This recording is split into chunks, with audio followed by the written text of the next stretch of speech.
Folks, it's only another episode of Sandy the Landy, the Series 3 109 van that I thought would be a really easy turnaround, and it turned out to be terminally rusty in the bulkhead. I think anyone else would have scrapped the bulkhead and put a brand new one on, but it's getting there. Well, where's the fun in just chucking stuff away? Sometimes you've got to persevere, haven't you? Anyway, enjoy the episode. Hope you get something out of it. Sandy. Right, okay, so I'm undoing these ball joints. These ball joints are drier than a witch's tit. I've managed to get a couple of them out, reverse threaded and forward threaded. So this bar, which goes from the steering relay down to the drop arm, works a treat. Mr. Gravity there.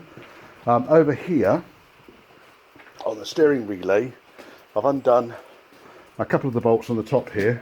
I'm squirting lube in, and that's having the right effect. Steering relay is freed up.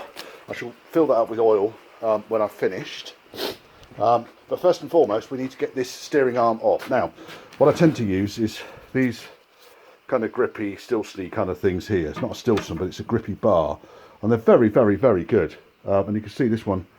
Okay, I might have given it a little bit of extra leverage, but rather than jerking these things, you really want to be just kind of putting consistent load on them, and then eventually they will shift. A little bit of fast release penetrant for now, and yeah, they come apart. So I'm going to get these arms all apart, clean up the arms, 4 new ball joints.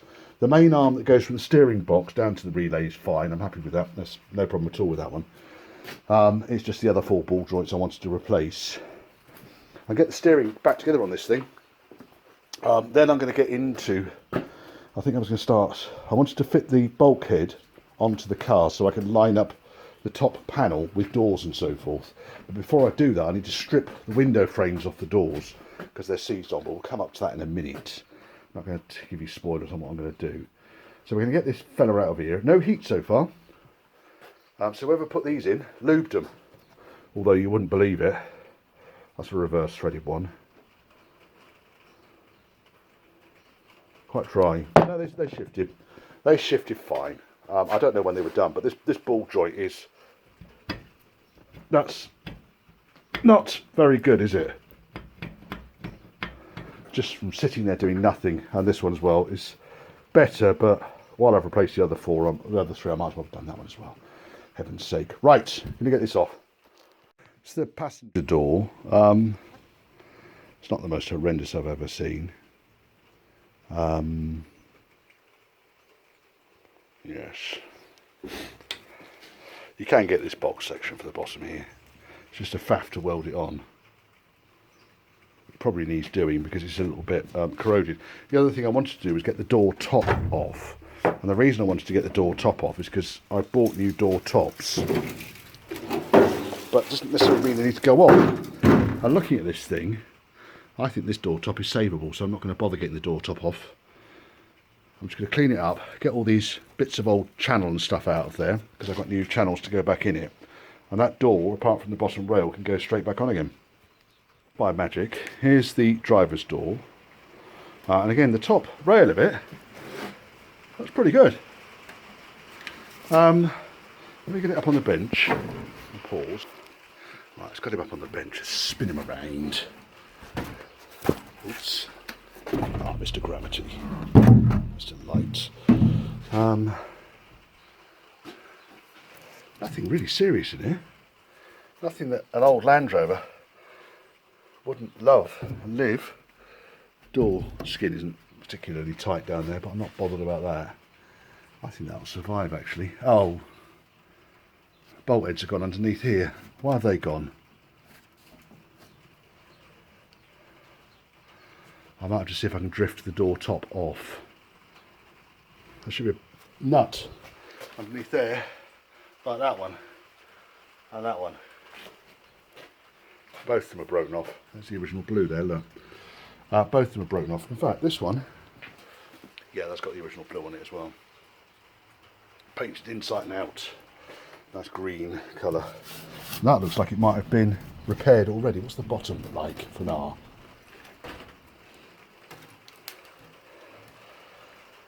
Yeah, that'll see service. Just give it a lick of paint. It's been welded on, look. Someone's peeled the skin back, welded that new bottom piece on for now. Right, let's see if we can drift these out. They're not releasing easily, so I suspect what's happening is the stud that holds the top frame into the bottom door frame was put in bone dry and it's corroded. So I'm just going to use a bit of the magic lubricant and then give them another tap. We'll see when it goes in. The water goes brown. A little split there, that's easy enough to fix. Just a blob of weld there, that'll fix that. So passenger door I'm happy with, that's going to stay as is, just need to fit it up with new glass. Actually fit it up with the original glass, just from new seals.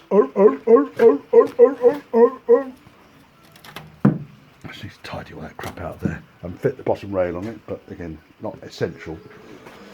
This one just needs a clean up.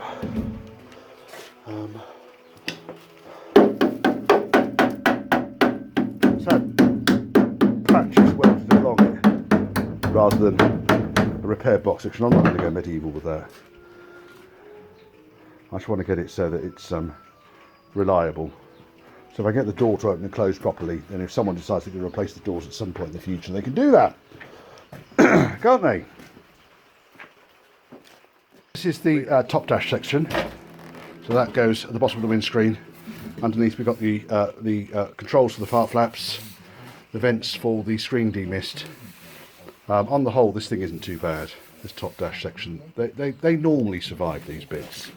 I'll give it a bit of a light clean up, de-rust it, and you can go kind of back in the pile to go back in again. I'm not going to worry too much about this vinyl covering over the top. If someone wants to do that moving forwards, they can do it. To me, it's patina. This is the bottom dash section. So I've got it upside down at the moment. So this is the driver's footwell section, along with the heater control. So that long wire there goes through to the heater box, and the shorter wire goes through to the vents down here, which are moving, very sticky. Sort of usual for these things to have holes drilled in them and all sorts of odds and sods. Again, not particularly bothered about it. I can find something to put in those holes. And then, if we flip him over, if I can stand on any more of these cables, it'll be good. Now, this is the top side of this panel. This is more common. This is what these things do. So this end here, the heater wiper motor goes up here, and there's a cover that goes over that. This is where the heater goes into. That's where it blows its air into. So you'd have thought this channel would be relatively rust-free. No. It's pretty shagged. Now, bits like this down here, I'm not going to worry about them at all. I'm just going to de-rust it. This piece here, I'm going to have to cut this out and pop rivet another piece of metal in with the relevant holes, because there's nothing there anymore. It's just all shagged. This end, I think I might get away with just de-rusting it. And then there's a panel that goes over the inside of this, a mat that covers over the inside, and that will be okay. Down here are the flaps. So the idea is these flaps should operate from that cable there. But you can see that cable is utterly seized up. So I just need to separate that cable from this control unit, which looks relatively straightforward. And there's the two controls there.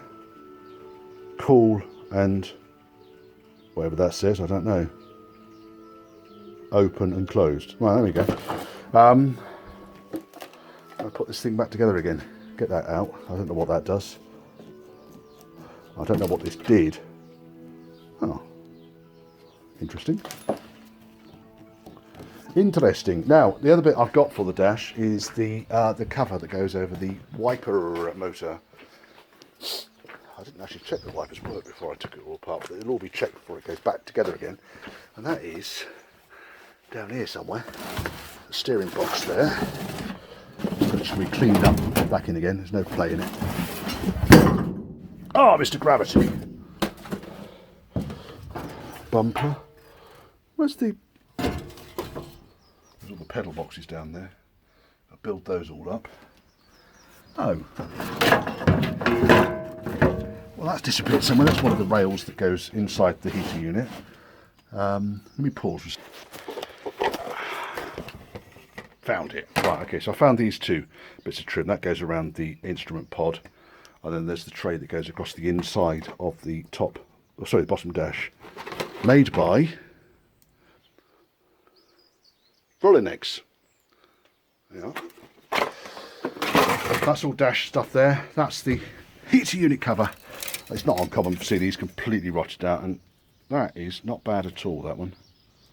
That one's not bad at all. So again, all I'm going to do is treat the rust on it and leave it. I'm not going to worry about even putting metal back in there. No need to. It's just a faff, and someone, somewhere, someday is going to remanufacture these dashes, I'm sure of it. Because I don't think I've ever seen one that's not like that. And this is one of the better ones. I did look around to see if there were any on available at auction sites and so forth that might be better than this one, and I've not found one yet that's better than this one. So if you've got one that's this bad, hang on to it. Like I say, all I'm going to do is just connect the cable, cut this section out here, cut a piece of metal out, put the holes in for the vents. There's one vent there, another vent needs to go in through over here. These go up to the screen, these two. So once those two vents are back in, I don't know what that hole there's for. No idea. And all this lot's going to get cut out. So pop rivet a panel back over the top. I'm not even going to worry about this shit down here. But I might worry about that shit down there, because that's part of the where the heater blows hot air in. Comes out here, here, here, here. And it all goes down this inside middle skin part here. Don't want to damage all this vinyl, because that's all going to stay. That's all in fairly good order. I can't see any reason at all to change that. Right, so that's the plan. Let's start getting this apart. I'm still soaking this thing, still soaking these two bolts, giving them a bit of a dousing. If I can get that top mount released, I might be able to put another threaded rod through and weld it from the inside and still be able to get the windows open and closed. We'll see. It might seem a bit daft if it's stuck, taking it off, but there's nothing at the moment stopping that window top from flapping off. If it suddenly decides it's going to flap off, I don't trust it. Right. That's bent there. That's not really a problem. So you bend that back. Ah, nice crunchy sounds, eh?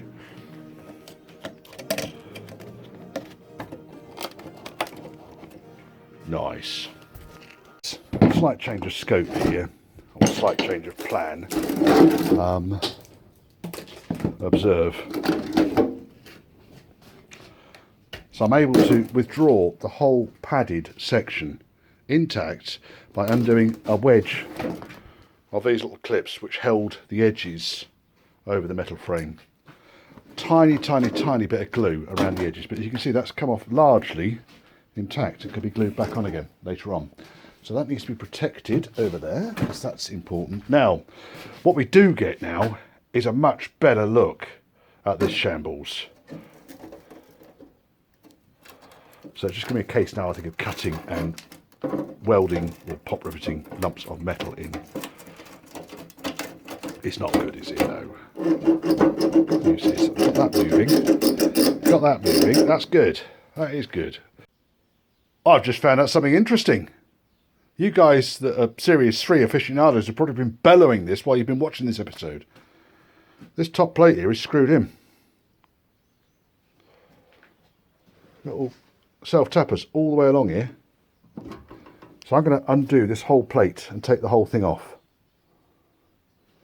And then we'll see what is underneath it. Hey? Didn't realise that. Oh yes, sorry when I got on it with that fella there, and it was just disintegrating. I thought, oh, what's that? There's a screw there. Goodness gracious. Right, I don't hold much hope of getting these undone, but we'll give them a go. Otherwise, I'm just going to drill them or grind their heads off. There's no reason why I couldn't just pop rivet a replacement back on rather than screwing. But, you know, we're not going to win any concourse competitions, are we? Well, there you go. So you chaps can stop shouting at your computers now. You Series 3 boys.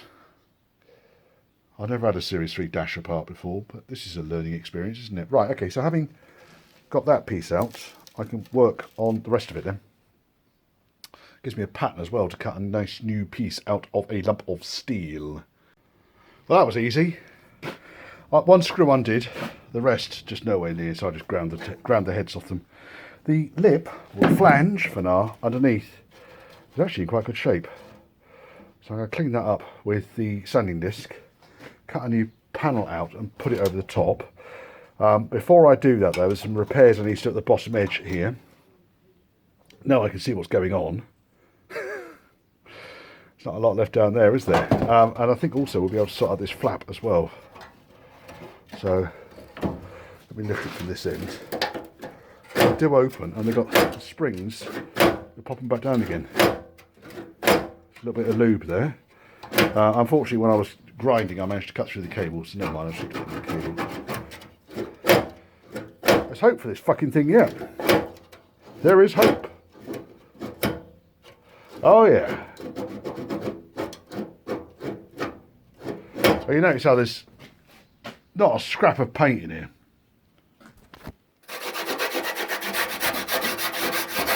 I like this primer. There's a primer. Land Rover, eh? Land Rover, Land Rover, Land Rover, Land Rover, Land Rover. Land Rover, Land Rover, Land Rover, Land Rover. Right, this will be able to straighten out quite quickly because that looks like it's all part of the same flange. So I'll just straighten that piece out. That will straighten that piece out. Yeah, I think it can be fairly straightforward to repair this. From what initially appeared like it's going to be an absolute nutter thunder wipe, is actually turning into something a bit more pleasant.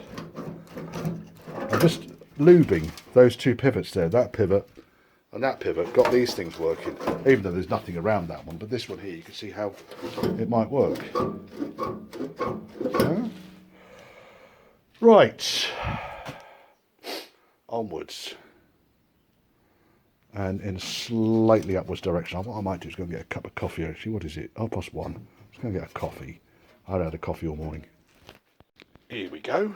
So that's starting to come together nicely now. Fairly straightforward. So, the most complex bit I had to do was that bottom rail there. So the dash goes this way up. Okay, steering column goes through there. Repaired that whole section down there. The flaps now work. I need to still do a piece of work around here because this has all got thousands of holes. So I'm just going to cut that off there and just make up a new lip like I have done here. Yeah, and then put that cover back on it again after I painted it, of course. Just going to want a good paint. I've de-rusted inside. I still need to tidy up this top edge up here. I need to cut out a panel which is going to go in and just seal the top of the chamber. And the other thing I need to do is get this old cable off here. It's a pain, but I can do it. I'm not going to worry about that little bit down there. It's good enough. Right, so this is on its way back to rude health. It's okay. Oh right, what's that down there? Is that dripping off the swivel? Yes, I think it might be. Oh, just as I said, nice day. Starting to rain. Right, I'm still undecided what I'm going to do with these swivels. Obviously there's leakage down there. So we're going from this angle here, you see what's going on. So, swivel ball, and I think the seal is torn. But because the seal's torn, it's dripping, which is what that mess is down there, underneath the axle. So I filled this one up with oil, but I've got a feeling it's just going to have to come apart, which is a pain in the balls, if I'm blunt.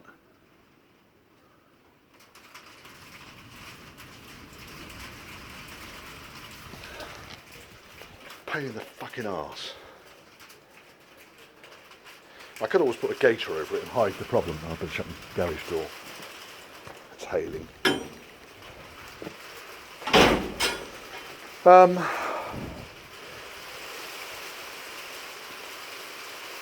mean, it's not really a huge job actually to replace the bloody swivel. But I'm working on bulkhead at the moment. Bulkhead and dash. Get this dash done, and that's going to be a major load out of the way. So I was looking here at how this cable's secured in, and I think it's actually just a screwdriver bit. So I'm going to have to... Yes, it is. It's a flat blade screwdriver bit. This is the prop of my deck now.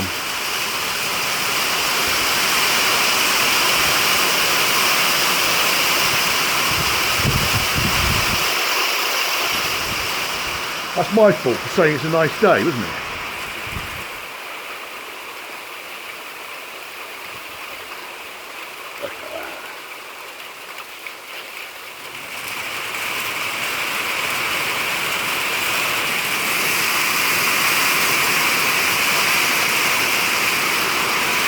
Hail coming down inside the barn.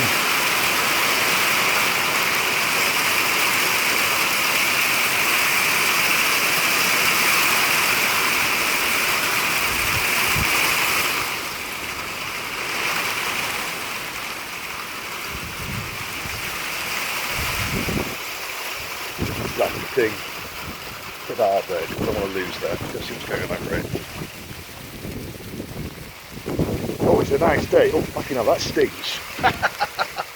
Bolted the bulkhead, which is still work in progress, into place, largely because I want to just confirm door apertures are still good. I can put the hinges on, you see, because I've got the top and bottom posts. That's all in place and solid. And then once I know the doors are in place, then I can line up the other panel. So all of this needs to come off. Up here, all this rusty shit. And get everything kind of in place where it needs to be. Why is that wobbly? That shouldn't be wobbly. Oh, it's wobbly because I haven't done that bit down there yet. No, that shouldn't be wobbly. Oh, I know why it's wobbly. It's because I've not got the door hinge bolts in yet. Silly arse.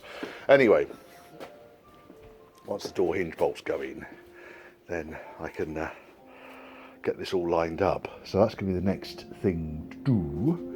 Get doors on. I got the upper frame off the driver's door. Yes, it had rotted in quite badly. I'm rather hoping that when I take this rubber strip off here, that I'll be able to weld a stud or something on this so I can reuse this top. I have got more door tops if I absolutely have to, but we'll try and do it on the cheap to start off with. Here's the driver's door, so he can go on. I need to fix up the door hinges first of all. So I've got those in a box in the workshop. That would look alright, wouldn't it? Quite looking forward to this. Get this part of the project done. I need to get this one running though, so I can get it out before I start chucking grinder sparks around with gay abandon, so to speak, for now. Because I don't want to be doing sparks where they shouldn't be. But I'm really impressed with how this is all lined up. I appreciate it was a shitload of work, and it probably would have been cheaper just to get another bulkhead, but that's not the point of it, is it? That's not what I'm trying to do in these videos. And also, when I'm working for myself, or working for my father in this case, who I owe board and rent to, because I lodge with him, you see, during the week and then go home at the weekends. So the idea is that I do all this and get it all looking the business. It's going to look nice. It is going to look nice. I'm pleased with it. And that dash is all coming together now. So I need to turn Mr. Radio down, turn Mr. Radio off. The clip that holds the cable onto this piece down here, it didn't survive. So the screw just snapped out of it. So I should be able to find one of these. I'll go and have a look. They'll just put in this door on. So I've got the bottom hinge on the A-post. Top hinge, however, wouldn't fit against this galv capping here. So I've had to take a reasonable amount of material off the edge here. That's pretty piss poor, isn't it? Anyway, I've got it to fit now. So it fits there behind the galv capping. The old unit, this is the one that I cut off the car. Fits on beautifully, but I cut it off, you see, so I can't use it again, and the hinge was knackered anyway. So that's pretty piss poor, I think. But never mind. 2 minutes with the flappy disc, sorted that out. This side, you can see it sits in quite neatly, and it is supposed to tuck up against the edge of the galv capping. I didn't want to start cutting it all apart because then it's just going to look tatty. This door lines up nicely. And I'm just about to bolt this door on. So the idea, put the hinge on the 8-post and then lift the door up, push the bolts through the door, do the nuts up, piece of cake. Okay, so got the door to line up, reasonable gaps. At the back though, the gap's closing up, which means that the top of the bulkhead needs to go forward slightly, which is these holes here. So I'm going to loosen those in a minute and then adjust the bulkhead slightly forwards. Just give it a good old yank here and then tighten them back up again. I might need to undo this bracket here just to move it a tiny bit. But yeah, on the whole, door opens and closes. Right, I've got a lock set for this thing, but I was just going to see if I can figure out how the lock set is supposed to go together. Here's the locks. It looks fairly straightforward actually. It looks like I just undo the ring. Let's get it open. There's a roll pin. Got that little fella in there. There's a little roll pin that looks like it secures that onto the shaft. So I'll just tap him through. Looks like probably just a small pop rivet will do that. Let's go and tap him off now.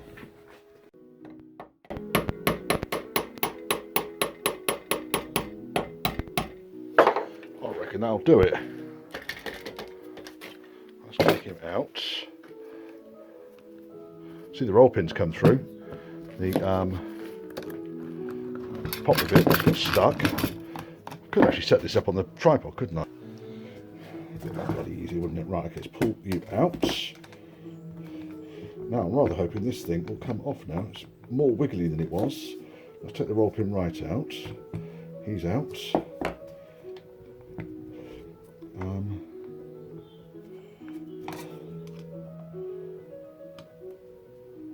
It's coming off. Coming off in my hand for now. Right, lever is coming off. There we go. He's off. Let's do go over there. Then I need to undo this ring by the looks of things. Just got to mount carefully. Just there he is. Right, and then just going to tap this ring around using my favourite paint tin opener. You can use screwdrivers for other purposes. You don't have to abuse them like I do.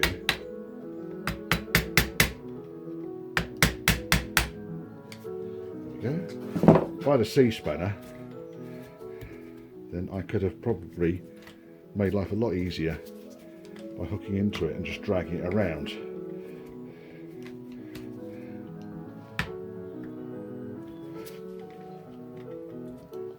As would just a smidge of lube, to be honest. I don't know why I'm doing it so difficultly. There we go.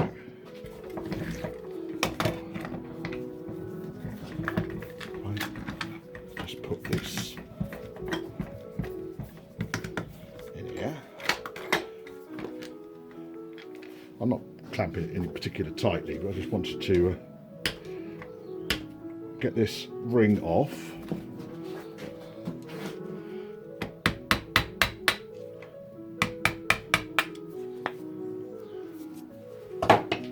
Decent sized hammer, I suppose. Right, here we go. Let's have you off.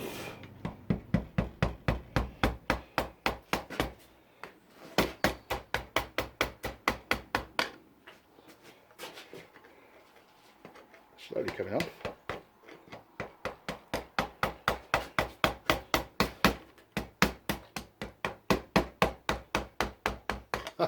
Lock barrel scout. Whoops, leaves are all falling all over the place, which isn't too much of a problem because I haven't got a lock. I'll hang on to that barrel. One thing I did find, by the way, is the housing here, on the lock housing, was just a smidge, like 0.5 millimetre too big for this bloody ring to go on. So I had to adjust it, manipulate it, bash it with a hammer and a chisel. Right, screwy driver. There we go. So it's kind of an interference fit, but rather than having the roll pin hold it on, it looks like the new lever has that mechanism screw on the end. Right, now where did the roll pin go to? Because I had that, didn't I? Where's the old lock?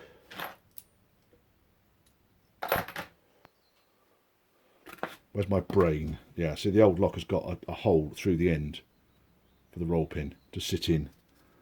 No, that's not the roll pin. Doesn't matter, I'm not going to use that anyway. It's only just if I wanted to reconfigure the lock, but I'm not going to bother. Cost of the locks, it's not worth it. And there we are. One new lock fitted to an old door handle.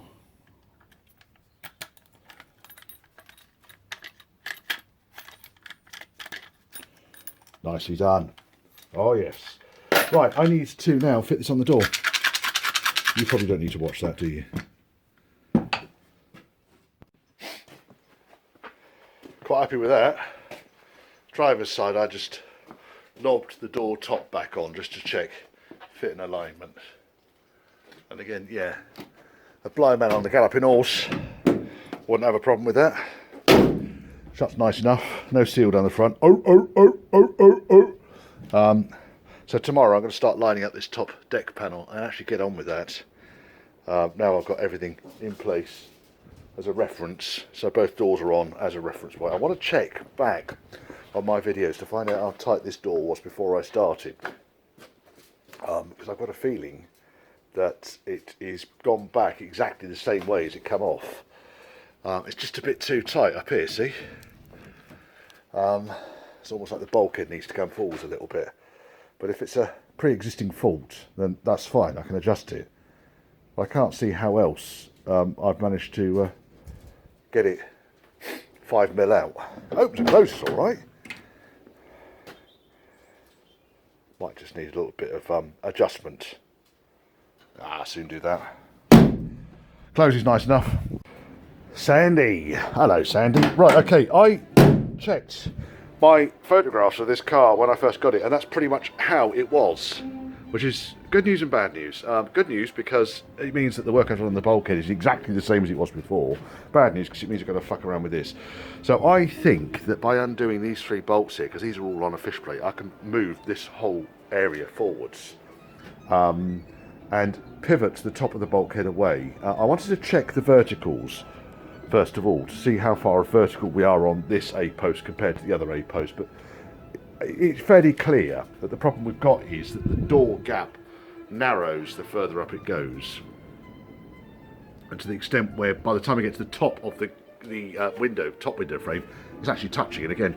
Along the roof edge you can see it's a little bit tighter than perhaps it should be, but the door does open and close beautifully. No issues with that at all. That's exactly how it was working, but while I've got it all apart, I might as well kind of tear it apart and make sure it fits properly. Hey, and then the rest of today I'm going to be sorting out this top section up here. Get rid of all that fucking rust. Excessive swearing, Richard. Get rid of all that rust. Warning point for you folk that are just putting new hinges on, that these bolts are too long. The top bolt is too long and it clashes with the inner structure on the A-post. I don't know if this A-post structure is different on a Series 2A to a Series 3, but both of these have moved quite a lot. Let me show you. If I get the... I'm only using it to screw it in, but what we basically do now, if I screw this in, right, that's the point where it makes contact now, and now all it's doing now, as I continue to screw, it's actually distorting the top of the A-post. You'll probably see it better when I start to undo it. It's moving things about 3 or 4mm. So I'll have to shorten those bolts, shorten those screws before I kind of final assembly. But as a warning to you folks, another little bit of joy. I've got my rainbow ratchet strap out there, loosened all the bolts. I've lubed them all up because they were dry. As a witch's tit, dry. So I've now put the ratchet strap around the front brace and I pulled that forwards. This is my MGB GT LE rainbow strap here. It's a good one. Now, because I've loosened all the door hinges, we're a little bit all over the place. But what I'm trying to find is a happy medium now on the gap, which is looking better, a lot better. But the hinges are very loose. And then I can move the hinges as I feel is appropriate, up and down and all over the place. You can see the bulkhead's quite loose as well at the moment, all wiggling around. So the trick is really to get this roughly in the right place, then do those bolts up. I mean, obviously if you've got wings and things on, this might be a bit more difficult to do, but you can still achieve it with the wing on, because you can access that with the wing off. And all you do then is ratchet strap, rather than the front bumper, just ratchet strap around the axle, pillock, or even the damper if you must. There's no real tension on this thing. I mean, all I've done is just manipulated it forwards, but it just saves me trying to hold that in position while I'm trying to get the door lined up. So now it's just a case of, on this door, we can see with the door top, it's about, I don't know, 4 or 5 mil off the, pardon me, hickety up it is, 4 or 5 mil off the top of the frame. So that's kind of the level that I'm looking to achieve, which is roughly about there, but we're still on an overlap here. So it's going to need to go forwards, I think, on the bottom hinge first of all. But it's getting there. It's moving in the right direction. Lined it up there. Lined it up on the corner with the door, lined it up with the remains of the top of the bulkhead, which was there, left that as a reference point, and also lining it up with these brackets here that are supports for the rear edge of the front wings on both sides. Just needs to go in a tiny bit there, but that's not too much of an issue. Lines up straight along the top edge. Joins up beautifully in the middle for a nice little butt weld for now. Yeah, and that's where the outer skin is going to go. I'm fairly sure of that. So all I'll do is I'll drill a couple of pop rivet holes on each one, and pop rivet it roughly in place. And then I'm going to work on the inner skin then, because the inner skin, at the moment, is kind of the remnants of the old outer skin. Now, it does need doing because it does support the windscreen, and although you can't see the bulk of it when the dash is in place, it's just wrong, isn't it? So I'm going to sort the inner skin out as well. It's going to seem a bit brutal, but I just cut the whole top rail off that the windscreen sits on. And now I'm going to pop rivet these panels back on again. And then, because there's the old panel down there, I can still use this as a reference point, because the replacement panel isn't an exact replica of that. It's not exact. Fucking close, but not exact. So, basically what it does, gravity, thank you, is that, as you can see, it's a fair bit longer, but that's good, because I'm going to run it from one end of the bulkhead to the other. Because the good bits of the bulkhead I've got are right up here, and I can cut all of this shit out then, on both sides. And I think then that will allow me, in fact, that piece there is where the screen catch bolts on, isn't it? Screen catch, I mustn't lose those 2 holes on both sides. It's a good job I still got those, eh? How about that? What we haven't got though yet is marked up exactly where the bonnet hinges need to go. So I've got the old panels, so what I'll do is I'll mark it up on the front edge here, and I'll do that before I put these bits back on, because obviously this will be covered up. And the idea is, not at the moment, I'm not welding at the moment, but I want to get everything lined up and make sure everything fits. Stupid things like that, sitting proud, just needs an ankle groan to run down it to tidy it up. Bolts being too long, all that sort of shit. And then once I've got it all roughly in place, then it can come apart, be de-rusted, welded together, painted, wax injected, and assembled. Ah, thank you. Most kind. The weather's really picked up. Basic panels are in place, and quite pleasingly, the repair panel that has come from Classic Bulkheads, I think it was. Who did the repair panel come from? Let's get this right.